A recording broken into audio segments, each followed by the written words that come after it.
òní lọ́jọ́ ìbí rẹ. Ọpẹ́ ní fẹ́lẹ́dùn ọba ògo, ọba tó ní ó wà láyé, ọba tó ní ó wà láàyè, ọba tó ní ó wà láàyè ara rẹ. Tóró ní lọ́jọ́ ìbí rẹ, ojúmọ́ rẹ ló mọ́ ọ lónìí. Ẹ mọ́ jíire lópó ilé, àfẹ̀mọ́jó jíire ní sàárẹ̀ o.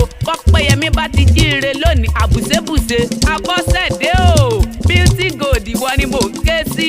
Torọ́jọ́ kejì oṣù kìíní ọdún lọ́jọ́ ìbí rẹ. O ti sọdún èyí, ó sọ̀pọ̀lọpọ̀ ọdún lágbára Elédùà ọba òkè. Opeyemi Abọ́sẹ̀dé máa gbọ́ wìrìwìrì ẹnu mi.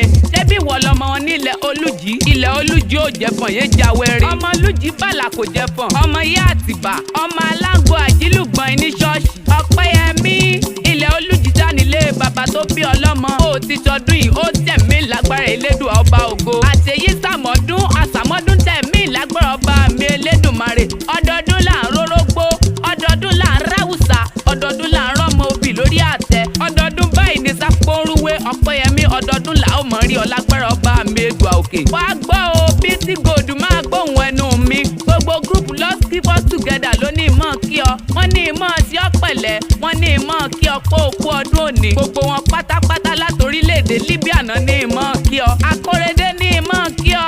Adẹ́sì ní kí ìmọ̀ kí ọ. Sanni Kìsì ní ìmọ̀ kí ọ. Olúwafẹ́ràn mi, My Joy, Kẹ́misọ́lá, gbogbo wọn pátápátá náà ní ìmọ̀ kí ọ pé òkú ọjọ́ ìbí òní. Ójé Làmbà, Ọlámilékan, gbogbo wọn pátápátá wọ́n ní kí ọ. Wọ́n ní ìsí ọ pẹ̀lẹ́, wọ́n ní ìmọ̀ kí ọ pé happy birthday to you, long life and prosperity ó jàre. Èmi ọmọ Alágbàwí àtàkóró wọnú àdó bàbá sọ̀rọ̀sọ̀rọ̀ ni mò ń wí pé Opeyemi o, Morohunkeji, o ti sọdún yìí, ó tẹ̀mí lágbára ọba mi Èdùmàrè. Àlékún owó, àlékún ọlá, àìkú tí ṣe baálé ọ̀rọ̀ ni ó máa jẹ́ tirẹ̀ níbi gbogbo tó o bá wà. Opeyemi, happy birthday to you. Mo kí ọ lónìí o, àṣeyí sàmọ́dún àsàmọ́dún tẹ̀mí lágbára ọba mi Èdùmàrè.